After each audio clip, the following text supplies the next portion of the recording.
তারপরের সেন্টেন্সটা হচ্ছে it is a difficult work, এটা হচ্ছে গিয়ে অ্যাসার্টিভ সেন্টেন্স। তার মধ্যে সেন্টেন্সটা হচ্ছে গিয়ে অ্যাফার্মেটিভ, আর সেন্টেন্সটি অ্যাফার্মেটিভ হলে ইন্টারোগেটিভ সেন্টেন্সটি হবে গিয়ে নেগেটিভ। অক্সিলারি ভার্ব থাকলে ইন্টারোগেটিভ করার সময় তাকে ব্যবহার করতে হবে। ইজ হচ্ছে গিয়ে অক্সিলারি ভার্ব, সেজন্য ইন্টারোগেটিভ করার সময় এটাকে আমাদেরকে ব্যবহার করতে হবে। তারপর সেন্টেন্সটি যেহেতু অ্যাফার্মেটিভ সেজন্য ইন্টারোগেটিভ সেন্টেন্সটি হবে গিয়ে নেগেটিভ, সেজন্য ইজের সাথে আমাদেরকে নট যোগ করে লিখতে হবে গিয়ে ইজ নট। আর অ্যাসার্টিভ টু ইন্টারোগেটিভের সময় আমাদেরকে নেগেটিভ ভার্বটা সবসময় শর্ট ফর্মে বসাতে হবে, সেজন্য লিখতে হবে গিয়ে ইজেন্ট। তারপর সেন্টেন্সটিকে শুরু থেকে শেষ পর্যন্ত বসাতে হবে এবং শেষে প্রশ্নবোধক চিহ্ন দিতে হবে। So it is a difficult work, এটাকে ইন্টারোগেটিভ করলে হবে isn't it a difficult work. তারপরে সেন্টেন্সটা হচ্ছে ইট is not a difficult work, এটা হচ্ছে গিয়ে অ্যাসার্টিভ সেন্টেন্স, কারণ শুরুতে আছে সাবজেক্ট, আর অ্যাসার্টিভ সেন্টেন্সের শুরুতেই সাবজেক্ট থাকে।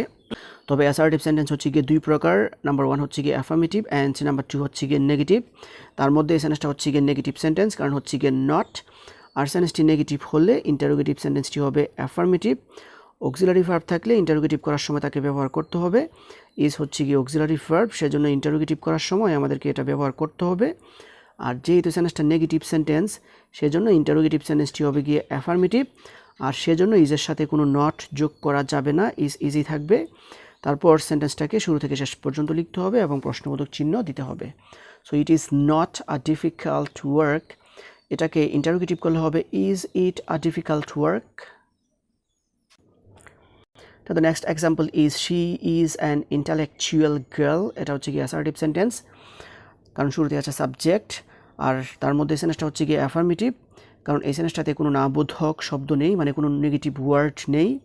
আর সেন্টেন্সটি অ্যাফার্মেটিভ হলে ইন্টারোগেটিভ সেন্টেন্সটি হবে গিয়ে নেগেটিভ। অক্সিলারি ভার্ব থাকলে ইন্টারোগেটিভ করার সময় তাকে ব্যবহার করতে হবে। ইজ হচ্ছে গিয়ে অক্সিলারি ভার্ব, সেজন্য এটাকে আমাদেরকে ব্যবহার করতে হবে।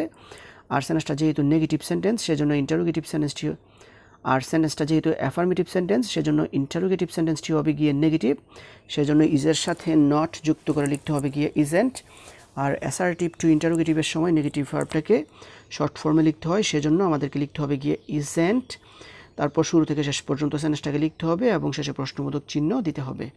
So she is an intellectual girl, এটাকে ইন্টারোগেটিভ করলে হবে isn't she an intellectual girl. তারপরে সেন্টেন্সটা হচ্ছে she is not an intellectual girl, এটা হচ্ছে কি অ্যাসার্টিভ সেন্টেন্স, কারণ শুরুতে যাচ্ছে সাবজেক্ট, আর অ্যাসার্টিভ সেন্টেন্সের শুরুতেই সাবজেক্ট থাকে। তবে অ্যাসার্টিভ সেন্টেন্স হচ্ছে গিয়ে দুই প্রকার, নাম্বার 1 হচ্ছে গিয়ে অ্যাফার্মেটিভ অ্যান্ড নাম্বার 2 হচ্ছে গিয়ে নেগেটিভ। তার মধ্যে সেন্টেন্সটা হচ্ছে গিয়ে নেগেটিভ সেন্টেন্স, কারণ হচ্ছে গিয়ে নট।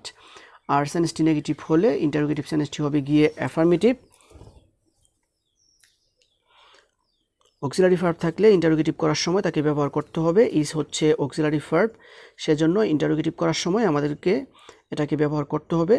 আর যেহেতু সেন্টেন্সটা নেগেটিভ সেন্টেন্স সেজন্য ইন্টারোগেটিভ সেন্টেন্সটি হবে অ্যাফার্মেটিভ, আর সেজন্যই ইজের সাথে কোনো নট যোগ করা যাবে না, ইজই থাকবে।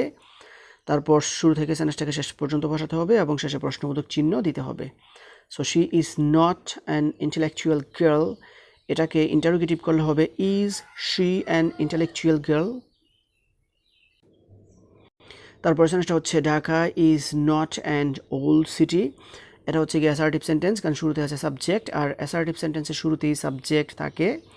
অ্যাসার্টিভ সেন্টেন্স হচ্ছে গিয়ে দুই প্রকার, অ্যাফার্মেটিভ আর নেগেটিভ।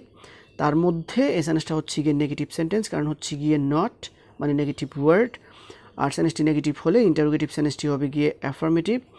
অক্সিলারি ভার্ব থাকলে ইন্টারোগেটিভ করার সময় তাকে ব্যবহার করতে হবে। ইজ হচ্ছে গিয়ে অক্সিলারি ভার্ব, সেজন্য ইজটাকে আমাদেরকে ব্যবহার করতে হবে। আর যেহেতু সেন্টেন্সটা নেগেটিভ সেন্টেন্স সেজন্য ইন্টারোগেটিভ সেন্টেন্সটি হবে অ্যাফার্মেটিভ, আর সেজন্য আমাদেরকে ইজের সাথে কোনো নট যোগ করা যাবে না, ইজই থাকবে। তারপর শুরু থেকে শেষ পর্যন্ত সেন্টেন্সটাকে বসাতে হবে এবং শেষে প্রশ্নবোধক চিহ্ন দিতে হবে। So Dhaka is not an old city, এটাকে ইন্টারোগেটিভ করলে হবে is Dhaka an old city. So this is actually the rules, the examples that I wanted to share with you. So viewers, I hope you understand this. If you guys really love this video, don't forget to like, comment, share and subscribe my YouTube channel. And that's all for the time being. See you again. All the best of luck. Goodbye.